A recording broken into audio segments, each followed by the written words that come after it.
Hello, very good evening all of you. स्वागत है आप सभी लोगों का फोकस कॉन्सेप्ट्स में। जूनियर क्लर्क जिसका पोस्ट कोड 13/20 है। तो आज हम इस पेपर की जो अगली शिफ्ट के मैथ्स के सॉल्यूशंस करेंगे, ये शिफ्ट 16 नवंबर 2021 की है, आफ्टरनून शिफ्ट। इससे पहले मैं आपको सेम डेट की मॉर्निंग शिफ्ट सॉल्व करा चुका हूँ। आज भी जो इस आफ्टरनून शिफ्ट में हमें मैथ्स के क्वेश्चंस मिलेंगे वो 40 रहेंगे, और इसमें से आज हम सॉल्व करेंगे पहले 20 क्वेश्चन, यानी कि मैथ्स का पहला पार्ट। अगला पार्ट जो हम सॉल्व करेंगे यानी अगले 20 क्वेश्चंस, तो उसके सॉल्यूशंस आपको मिलेंगे अगली वीडियो में। तो सीधा चलते हैं पहले पार्ट पर। पेज नंबर 20 से देखो आपको फर्स्ट पार्ट मैथ्स का मिल रहा है। बाकी सेम पीडीएफ जो आपको नज़र आ रही है, इसका डिस्क्रिप्शन बॉक्स में आपको लिंक दिया जा रहा है, वहाँ से आप इसको डाउनलोड कर सकते हो। अब बड़े ध्यान से आपको एक एक क्वेश्चन देखो यहाँ समझना है। पहला क्वेश्चन जैसे कि आप देख पा रहे हो, 18,000 रुपये बांटे गए हैं राजा, राम और मोहन में, और इस रेशियो में पैसा बांटा है। तो आपको बताना है इसमें से मोहन का हिस्सा कितना रहा। बिल्कुल बेसिक क्वेश्चन है। अगर आप इन तीनों को जोड़ते हो तो 7 और 5 12 और 8 20, मतलब एक तरीके से 20 रुपये इनमें बट रखे हैं, या फिर आप ऐसा कह सकते हो कि 20 यूनिट की वैल्यू आपको दे रखी है 18,000। अगर मैं आपसे पूछूं एक की वैल्यू क्या होगी, तो आप बोलोगे 18,000/20 यानी कि 900। और मोहन का हिस्सा देखो आपको रेशियो में नज़र आ रहा है 8 यूनिट्स। बस 8 यूनिट की वैल्यू आपको निकालनी है, आप बोलोगे 8 × 900। तो आंसर इस क्वेश्चन का आपको मिल रहा है 7200। सेकंड क्वेश्चन आपको नज़र आ रहा है, देखो सिंप्लीफिकेशन का है। सबसे पहले मैं इसको थोड़ा सा अलग तरीके से लिखूंगा। मैं इसको लिखूंगा 3.3 का क्यूब प्लस -1.1 का क्यूब प्लस -2.2 का क्यूब। आप भी समझ रहे हो, बिल्कुल ऐसा लिख सकते हैं। और मैंने इसको इस तरीके से इसलिए लिखा है क्योंकि मैं आपको दिखाना चाहता था कि यहाँ पर हमसे पूछा गया है a³ + b³ + c³। और ये छोटी सी बात देखो आपको पता होनी चाहिए कि a³ + b³ + c³ equals to होता है 3abc के। लेकिन वो तब होता है जब a + b + c मिलकर बना दे 0। तो आपको बड़े ध्यान से यहाँ समझना है कि क्या a + b + c 0 बना रहा है या नहीं। तो a आपके सामने है 3.3, b का मतलब है यहाँ पर -1.1 से, और c का मतलब है -2.2 से। तो बिल्कुल आपको नज़र आ रहा है जब आप इसको सॉल्व करोगे तो ज़ीरो ही मिल रहे हैं। तो इसका मतलब है कि 3abc हमें यहाँ से मिल रहे हैं। अब बस उसको कैलकुलेट कर लेते हैं। a का मतलब जैसे कि 3.3 है, b का मतलब यहाँ पर -1.1 है, और c का मतलब यहाँ पर है -2.2। तो ये भी आपको समझ में आ रहा होगा। देखो माइनस माइनस प्लस होता है, इसलिए सारे ऑप्शन हमें प्लस में नज़र आ रहे हैं। और आपको कोई ज़रूरत नहीं है पूरा मल्टीप्लाई करने की। आप सिर्फ यूनिट डिजिट से ही मतलब काम करो अपना। जैसे 2 × 1 2, 2 × 3 6, और 6 की जब गुणा 3 में होगी तो लास्ट डिजिट 18 का यानी 8 बनेगा। सिर्फ और सिर्फ एक ही ऑप्शन में, यही आप छोड़ सकते हो। इसके बाद देखो क्वेश्चन नंबर 3 है। दो स्टेटमेंट आपको दे रखी है। पहली स्टेटमेंट में आपको दिया है इन तीनों नंबर्स का HCF 5/11, और सेकेंड स्टेटमेंट में इन नंबर्स का LCM आपको दिया है 10800। आपको चेक करना है इनमें से कौन सी स्टेटमेंट ठीक है। अब देखो जो पहली स्टेटमेंट है, आपको पता है, देखो फ्रैक्शंस का जब आप HCF निकालने जाते हो तो आपको करना क्या होता है, न्यूमरेटर्स का तो HCF लेना होता है यानी ऊपर वाले नंबर्स का, और नीचे वाले नंबर्स का लेना होता है LCM। HCF का मतलब आप समझते हो कि वो नंबर जो इन तीनों को काटने वाला सबसे बड़ा नंबर हो, और तीनों को काटने वाला जो सबसे बड़ा नंबर है वो यहाँ पर 5 है। लेकिन नीचे वाले नंबर्स का जब आप LCM लोगे, मतलब तीनों के टेबल में आने वाला नंबर, तो वो आपको नज़र भी आ रहा होगा 66 तीनों के टेबल में आते हैं। तो HCF जो बनना चाहिए ना इन तीनों नंबर्स का, वो इतना बनना चाहिए, जबकि हमें इतना दिया है। तो पहली स्टेटमेंट तो देखो है गलत। अब सेकेंड स्टेटमेंट आप खुद से भी चेक कर सकते हो। सिंपली आपको LCM लेना है, आप जिस मर्जी मेथड से लो, लेकिन आप देख पाओगे कि यही LCM आपको मिल रहा होगा। तो सेकेंड स्टेटमेंट यहाँ पर ठीक रहेगी, आप इसको खुद से कर सकते हो। इसके बाद आ जाते हैं देखो क्वेश्चन नंबर 4 में। यहाँ आपको बता रखा है कि 13 लगातार नंबर्स का औसत, जो कि A से नंबर शुरू हो रहे हैं, तो उनका औसत x है। कॉन्सिक्यूटिव नंबर्स का मतलब लगातार चलने वाले नंबर्स होते हैं, और लगातार नंबर्स का मतलब है 1 2 3 4 या फिर 10 11 12 13, मतलब जिनके बीच का अंतर एक रहे। अब आपको देखो एक सीरीज़ का तो एवरेज दे रखा है, आपसे एक नई सीरीज़ का एवरेज पूछा जा रहा है, और वो जो नई सीरीज़ में जो नंबर की आप शुरुआत करोगे वो करोगे a+5 से। तो ऐसे ही a+5 से शुरू करने वाले आपको 13 नंबर्स लिखने हैं और उनका एवरेज बताना है। अब ये क्वेश्चन आपको पता है सिर्फ 1 सेकंड का क्वेश्चन है, मतलब समझने के लिए तो देखो टाइम लगेगा, बट जब आप समझ चुके होंगे तो आपको मुश्किल से मुश्किल 1 सेकंड लगेगा। अब समझना आपको ऐसे है, देखो कुछ नहीं करना है इस क्वेश्चन में। जैसे कि पहली सीरीज शुरू हो रही है ए से, मैं पूछूँ आपसे अगला नंबर क्या होगा, तो आप कहोगे एक एक के अंतर पे नंबर्स बनाने हैं, a+1 होगा, फिर a+2 होगा, और इस तरीके से सीरीज़ चलती चलेगी, और इस सीरीज़ का एवरेज भी हमें गिवन है x। अब जो नई सीरीज़ आपने बनानी है देखो, वो a+5 से उसकी शुरुआत करनी है। अब जैसे मैं आपसे पूछूँ अगला नंबर क्या होगा, तो आप बोलोगे एक जोड़ना है a+5 में, यानी a+6। उसके बाद नंबर क्या होगा, a+7, और इस तरीके से सीरीज़ चलती चलेगी। अब ऊपर वाली सीरीज़ और नीचे वाली सीरीज़ में आप कोई भी नंबर देख लो, बस वो 5 से बढ़ता आपको नज़र आ रहा है, कोई भी नंबर आप चेक कर सकते हो। तो इसका मतलब है कि नीचे वाली सीरीज़ में आपने 5 5 जोड़ दिया, जो ऊपर वाली सीरीज़ के नंबर थे उनमें 5 5 जोड़ के आपने नीचे वाली सीरीज़ बना ली, और जो होता है हर नंबर के साथ वही एवरेज के साथ होता है। तो अगर एवरेज ऊपर वाली सीरीज़ का x है तो नीचे वाली सीरीज़ का एवरेज भी 5 बढ़ जाएगा। तो x+5 इस क्वेश्चन का रहना चाहिए आंसर। इसके बाद देखो क्वेश्चन नंबर 5 है, और इस क्वेश्चन को थोड़ा सा आपको बड़े ध्यान से समझना है। यहाँ पर देखो सबसे पहले आपको पता होना चाहिए, जैसे कि ये 11 सहित 1/3 लिखा है, तो इसको लिखने का सही तरीका क्या होता है, 11 + 1/3, 11 + 1/3, मतलब मिक्स्ड फ्रैक्शन में जो साइन होता है बीच में वो प्लस होता है। ऐसे ही आगे आप लिखोगे 13 + 1/15। जब इस तरीके से आप नंबर्स को लिखोगे और सभी को क्या करना है, जोड़ना है, तो आप पहले इन नेचुरल नंबर्स को तो जोड़ लो एक साथ, और फ्रैक्शंस को आप जोड़ लो एक साथ, और लास्ट में दोनों को जोड़ देना।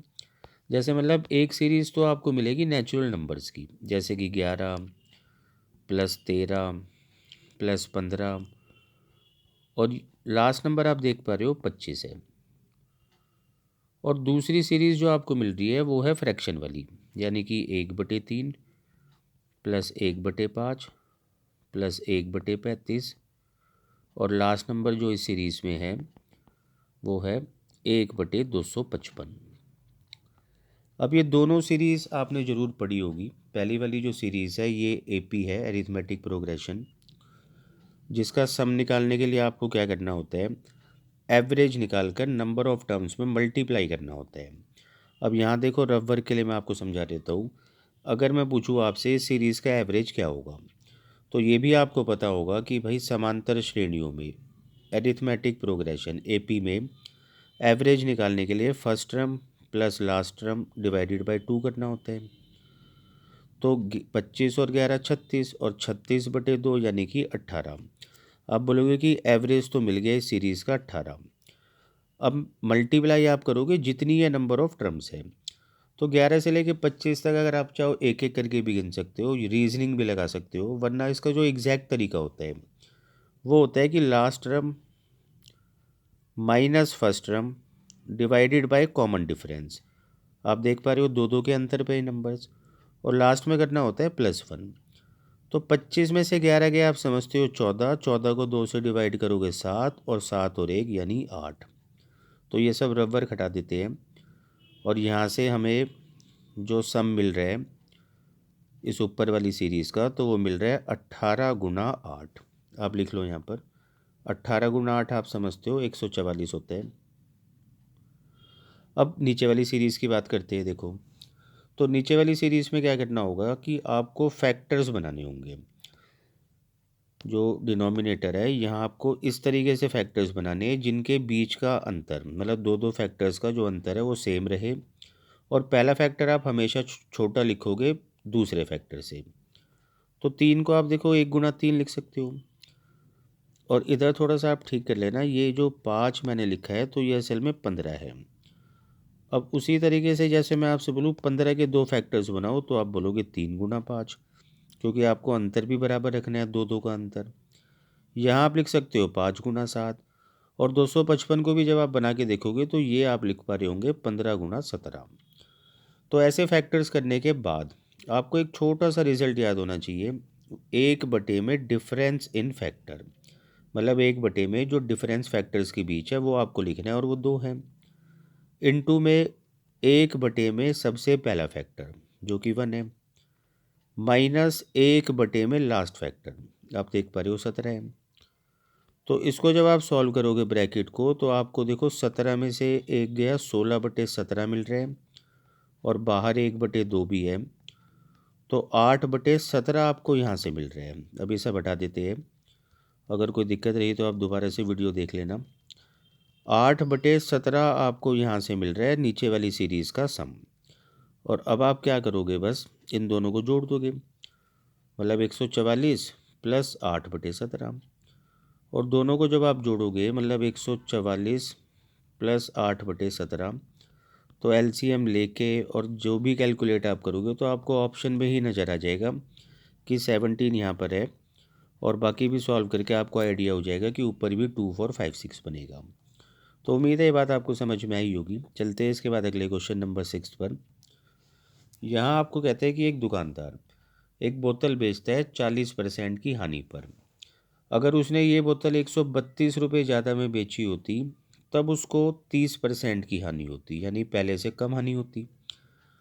तो अभी आपको क्या बताना है कि 10% का लाभ कमाने के लिए इस बोतल को कितने रुपए में हमें बेचना होगा। अब देखो, आप सीपी को मन में ही बेशक 100 मान लो, मैं लिख देता हूँ यहाँ पर, और आप सेलिंग प्राइस बनाओ 40% लॉस पर, आप बोलोगे 60 बनेगा। एक सेलिंग प्राइस आप बना लो 30% लॉस पर, आप बोलोगे 70 बनेगा। और दोनों सेलिंग प्राइसेस में आप देख पा रहे हो 10 रुपये का अंतर है, मेरा 10 यूनिट का अंतर है, और वो अंतर एग्जैक्टली आपको बताया 132। 10 की वैल्यू 132 है, अगर आप सीपी निकालना चाहते हो तो आपको 100 की वैल्यू निकालनी है, और 100 की वैल्यू निकालने के लिए बस एक ज़ीरो और लगा देना है, तो आप बोलोगे 1320। अब आपको सीपी यानी कि क्रय मूल्य पता चल चुका है 1320, और 10% आपको देखो लाभ भी कमाना है। 1320 का अगर मैं आपसे 10% पूछूँ तो आप समझते हो बस एक ज़ीरो कैंसिल कर देनी होती है, 132 होगा इसका 10%। और सीपी में जैसे ही आप प्रॉफिट जोड़ते हो तो विक्रय मूल्य बन जाता है, यानी सेलिंग प्राइस बन जाता है। आंसर इस क्वेश्चन का होगा 1452। क्वेश्चन नंबर 7 है, सिंपल इंटरेस्ट का, बिल्कुल सिंपल सा क्वेश्चन है। आपको बताया जा रहा है कि किसी निश्चित धनराशि पर 5 वर्षों में आपको 1600 रुपये ब्याज मिलता है। तो 1600 को अगर मैं 5 से डिवाइड करूँ तो यानी 1 साल का ब्याज 320 रुपये मिलेगा। और उसी धनराशि पर और उसी ब्याज की दर से 7 वर्षों का ब्याज आपसे पूछा है 1 साल का, जबकि आपको पता है 320। बस आप 7 से मल्टीप्लाई करोगे तो आपको 7 वर्षों का ब्याज मिलेगा 2240। इसके बाद क्वेश्चन नंबर 8 है। आपको बताया जा रहा है कि एक ऑफिस में 45% कुल कर्मचारियों का महिलाएं हैं। तो क्वेश्चन को आगे बढ़ने से पहले आप 45% की देखो फ्रैक्शन बना लो, जिसको छोटा करके आप 9/20 लिख सकते हो। तो इसका मतलब हुआ कि भाई 20 में से 9 यहाँ पर रहेगी फीमेल्स, और अगर 9 फीमेल्स है तो मेल्स आप समझ पा रहे हो 11 होंगे। ताकि परसेंटेज थोड़ा सा निकालना आसान हो जाए तो एक एक ज़ीरो भी मैं बढ़ा देता हूँ। और अब क्वेश्चन को आगे बढ़ते हैं। कहता है 80% जो है महिलाओं का, मतलब महिला कर्मचारियों का, वो शादीशुदा है। अब महिलाएं देखो 90 है, और 90 का 80% मेरे हिसाब से आप भी ऑरली निकाल सकते हो, 72। तो ये है मैरिड फीमेल। उसी तरीके से जो पुरुष है टोटल 110, तो इनका 60% अगर आप निकालोगे तो आपको पता चल जाएगा कितने इनमें से शादीशुदा है। 110 का 60% आप समझ रहे हो 66 होगा। तो टोटल मैरिड लोगों की संख्या अगर आप जोड़ के देखोगे तो आपको 138 मिलेगी, और 200 में से अगर 138 है तो अनमैरिड कर्मचारियों का हमसे प्रतिशत पूछा है। तो अनमैरिड कर्मचारी होंगे कितने, तो आप बोलोगे 200 में से 138 को घटा के देख लो, यानी कि 62। अब बस इन्हीं 62 लोगों का प्रतिशत जो हम निकालेंगे वो टोटल 200 में से निकालेंगे और परसेंटेज के लिए 100। आंसर आपको इस क्वेश्चन का मिल जाएगा 31%। इसके बाद देखो क्वेश्चन नंबर 9 है, और इस तरीके के क्वेश्चन आगे भी जब हम आंसर कीज और मतलब जूनियर क्लर्क के और भी पेपर सॉल्व करेंगे तो आपको ऐसे क्वेश्चंस और भी मिलेंगे। तो आपको बड़े ध्यान से समझना है। देखो बताया जा रहा है एक पार्टी हॉल है, मतलब जिस हॉल में पार्टी चल रही है वहाँ पर ब्लू ड्रेस और रेड ड्रेस में मतलब लोग हैं, और रेशियो में दे रखा है उन आदमियों का जो ब्लू में है, मतलब जिन्होंने ब्लू ड्रेस पहनी है आदमियों ने। यहाँ लिख देते हैं छोटा सा, man in blue, women in red, मतलब महिलाएं जिन्होंने रेड ड्रेस पहनी है। तो ये रेशियो में गिवन है, देखो 2:5। इसके अलावा हमें एक और रेशियो गिवन है, और वो रेशियो अब की बारी है number of women in blue, sorry man in red, मतलब आदमी जिन्होंने रेड ड्रेस पहनी है और वुमेन जिन्होंने ब्लू ड्रेस पहनी है। तो इनका रेशियो आपको बता रखा है 3:1। और एक और रेशियो आपको दे रखा है, देखो 41 और 110। तो ये रेशियो है टोटल लोग जिन्होंने ब्लू पहने हैं उनके साथ टोटल लोग जिन्होंने रेड पहने हैं। तो आपको देखो करना क्या होगा, यहाँ पर नंबर्स बनाने होंगे। अगर एक्स एक्स आप लिख लेते हो तो अब 2x और 5x ये लोगों की संख्या होगी, और यहाँ अगर आप वाई वाई लगा देते हो तो मतलब इस रेशियो को भी आपने नंबर्स में कन्वर्ट कर लिया, 3/1/5। अब आप यूज़ करोगे 41 और 110 वाले रेशियो का। तो आपको सबसे पहले बताना है कि उन सभी लोगों की संख्या जिन्होंने ब्लू ड्रेस पहनी है। तो आप देख पा रहे हो, एक तो यहाँ आपको ब्लू नज़र आ रहा है और एक यहाँ। तो आप बोलोगे 2x + 1y। और उसी तरीके से अगर मैं रेड वालों को पूछूं तो आप बोलोगे 5x + 3y। तो ये रेशियो देखो आपको दे रखा है 41/110। तो देखो यहाँ से जब आप क्रॉस मल्टीप्लाई करोगे तो बहुत आसानी से आप x और y की वैल्यू निकाल लोगे। मैं आपको सीधा वैल्यू लिख देता हूँ। x की वैल्यू देखो आपको यहाँ से ना 13 मिलेगी जब आप सॉल्व करोगे, और y की वैल्यू आपको मिल जाएगी 15। थोड़ा सा ठीक से लिख देते हैं। और जब ये वैल्यूज़ आपको मिल जाएगी तो आप कुछ भी निकाल सकते हो। देखो आपसे पूछा जा रहा है आदमियों और महिलाओं का रेशियो। तो आदमी आप देख पा रहे हो 2x + 3y है। 2x का मतलब देखो 26 है, और 3y का मतलब 45 हो जाएगा क्योंकि y की वैल्यू 15 है, और दोनों को आप जोड़ोगे 71 भी बन रहे हैं। उसी तरीके से हमें ये रेशियो बताना है वुमेन के साथ। 5x यानी कि 5 × 13 65 हुआ, और 1y का मतलब आप समझ रहे हो 15 ही होगा, और 65 और 15 का मतलब 80। तो ऐसे बिल्कुल आपको आसानी से आंसर मिल जाएगा 71 और 80। इसके बाद चलते हैं क्वेश्चन नंबर 10 पे। यहाँ देखो आपको अंकित मूल्य दे रखा है एक वस्तु का 11,800, और विक्रय मूल्य दे रखा है 7,788। आपसे डिस्काउंट प्रतिशत पूछा है।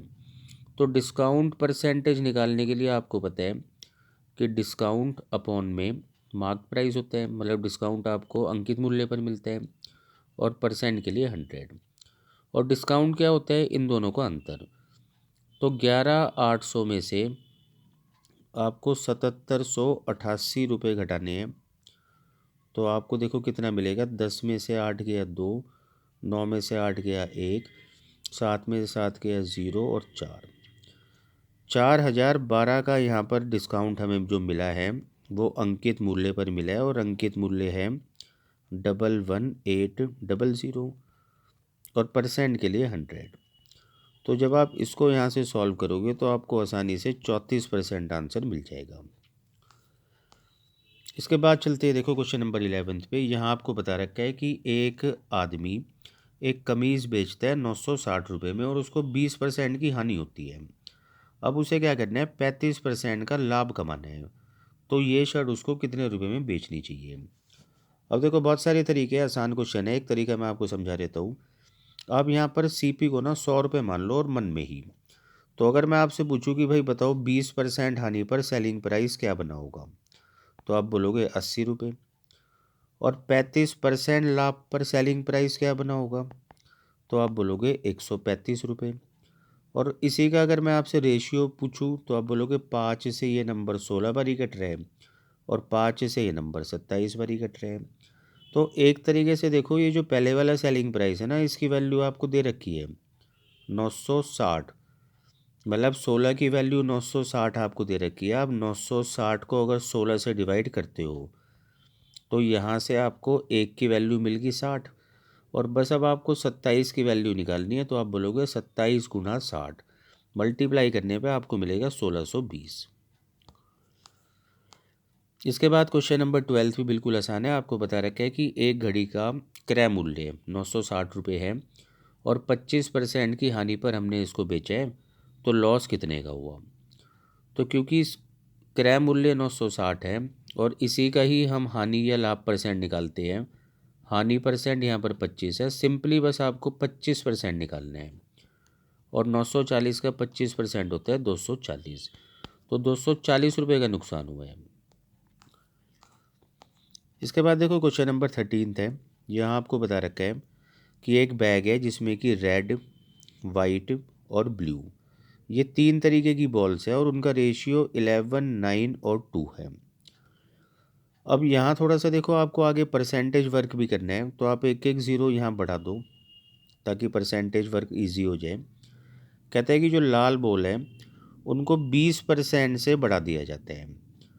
अब अगर मैं आपसे पूछूं कि इसका 20% क्या होगा, तो 10% तो आप समझ ही रहे हो 11 होगा, 20% का मतलब 22 हुआ, तो यहाँ बढ़ जाती है 22 बॉल।